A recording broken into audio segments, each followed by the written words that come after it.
నాడు జిల్లా కళింగ కోమటి సంఘ అధ్యక్షులైనటువంటి తమ్ముడు జోగారావు గారు ఆయన కాలపరిమితి అయినందువలన జిల్లా సంఘ అధ్యక్షుడు ఎన్నిక అనే కార్యక్రమాన్ని నర్సంపేటలో ఆయన సమావేశం ఏర్పాటు చేశారు. దానికి నర్సంపేట కళింగ కోమటి సంఘం వారు అందరూ పూనుకొని మంచి చక్కనైనటువంటి వాతావరణం కల్పించి అందరికీ ఆదర్శంగా నిలబడే కార్యక్రమం చేశారు.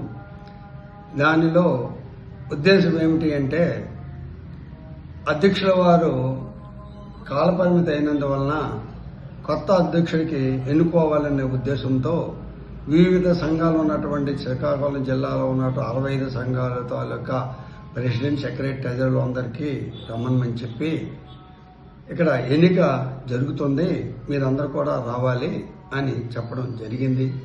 దానిలో భాగంలో పలాస కాశ్యప్ గారి నుంచి మా 2 ఊళ్ళో వాళ్ళకు తరఫున నేను ఏకగ్రీవంగా అధ్యక్షుడిగా ఉండమని కోరగా మేమందరం కలిసి నర్సంపేట వెళ్ళడం జరిగింది. అక్కడ కొంతమందికి పిలిచి కొంతమంది పిలకుండా ఒక రకంగా ఆ డయాస్ మీద జరిగింది. దాన్ని కొంతమంది బాధపడ్డారు. అది సరే కార్యక్రమం అది అయిపోయింది. దానిలో పోటీదారులు ఎవరో అనగా షణ్ముఖరావు సోంపేట అనే సానా షణ్ముఖరావు గారు, మల్లాకృష్ణారావు గారు, చక్రవర్తి గారు ఎవరెవరో పోటీ అభ్యర్థులుగా రావడం జరిగింది. దాని మీదట మీ ఉద్దేశాలు ఏంటని అడగగా సానా షణ్ముఖరావు గారు చెప్పారు, నాకింత మునుపు పలానా మీటింగ్లో నాకు ఇస్తామన్నారు, పలానా మీటింగ్లో నాకు ఇస్తామన్నారు, నాకు పలానా మీటింగ్లు ఇస్తామని చెప్పి నా కాలయాపన చేస్తున్నారని చెప్పడం జరిగింది. దాంట్లో మరికొంతమంది ఒక్కొక్కళ్ళు ఒక్కొక్క విధంగా చెప్పారు. నేనైతే నాకు ఒక సంఘం అధ్యక్షుడిగా ఉండాలని కోరిక అయితే ఉంది, కానీ బొట్టు పెట్టే నిర్ణయాలు కాకుండా అధ్యక్షులైతే ఎవరైతే ఉన్నారో అసలు అధ్యక్షుడికి ఎన్నుకోవాల్సిన అర్హత ఎవరికి ఉంది అంటే జిల్లా సంఘాలు ఉన్నటువంటి పిఎస్టీలకే ఉన్నదని వాళ్ళే ఎన్నుకోబడాలనే ఉద్దేశం నేను అక్కడ వ్యక్తం చేశాను. ఎందుకంటే ఎప్పుడో పూర్వం రోజుల్లో ఉన్నటువంటి పద్ధతులు బొట్టు పెట్టి ఈయన మీ నాయకుడు, ఈయన ఇదని చెప్పే రోజులు అయిపోయినాయి. ఎంతో చైతన్యం అనేది వచ్చింది కాబట్టి కొత్త వరవడిలోకి వచ్చి ఈ అధ్యక్షులతో వారి తాలూకా ఆమోదంతో అయితే మన గౌరవ మర్యాదలు జిల్లాలో పెరుగుతుందనే ఉద్దేశంతో నేను చెప్పడం జరిగింది. దానికి మీటింగ్ అంతా అలాగే జరిగిన తర్వాత కొంత టైం అయిపోయిన తర్వాత మన అధ్యక్షుల వారు మాట్లాడుతూ ఉండగా రాష్ట్ర అధ్యక్షులు బోయిన గోవిందరాజుని కలుగు చేసుకొని ఆయనకి సన్మానం చేసి ఇక మైక్ తీసుకొని ఆయన హ్యాండ్ ఓవర్ చేసుకున్నారు. అయితే గోవిందరాజులు అనే వ్యక్తి మన పెద్ద ఆయన రాష్ట్ర సంఘ అధ్యక్షులు, కానీ జిల్లా సంఘానికి మాత్రం ఆయన ఎటువంటి సంబంధం లేదు.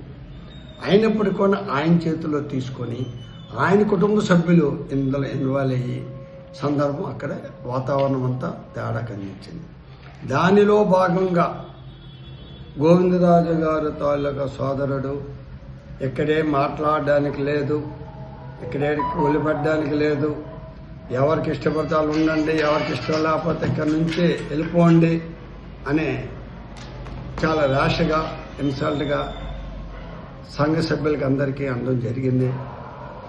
దాని మీదట ఆ పలాస కాశ్యప్ ఉన్నటువంటి సంఘాలకి ఉభయకి ఉద్దేశించి మీతో కూడా మీరు పరిష్కరించుకోలేరు, మీకు పదవులు కావాలని ఆయన చాలా ర్యాష్గా మాట్లాడడం జరిగింది.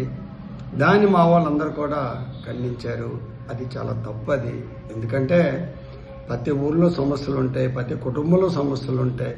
సమస్యలు అనేది పుట్టుకు వస్తూనే ఉంటాయి, పరిష్కారాలు అవుతూనే ఉంటాయి. కానీ దాన్ని ముడిపెట్టి అనడం అనేది చాలా బాధాకరమైన విషయం. దాని మీద ఒక క్యాండిడేట్గా నేను బాధపడ్డాను. మా ఊరు 2 సంఘాల వాళ్ళు కూడా చాలా ఇబ్బంది పడ్డారు.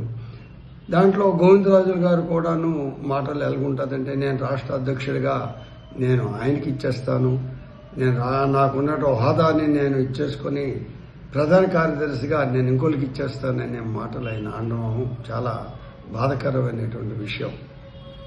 ఇప్పటికీ మించిపోయినదైతే లేదు.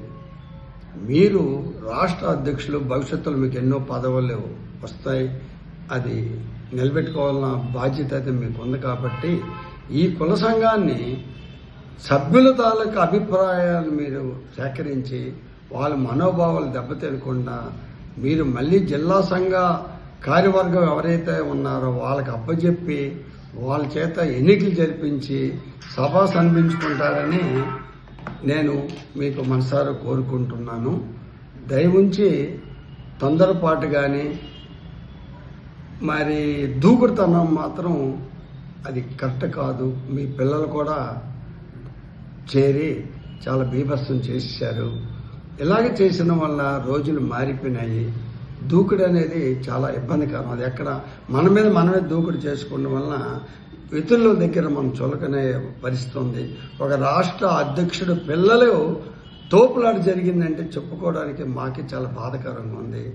భవిష్యత్తులో ఎలాంటి సమస్యలు ఎదురవ్వకుండా ఉండాలని ఆ కన్యకా పరమేశ్వర అమ్మవారిని కోరుకుంటూ మీరు కూడా భవిష్యత్తులో తగు జాగ్రత్తలు తీసుకుంటారని మరీ కోరుకుంటున్నాను.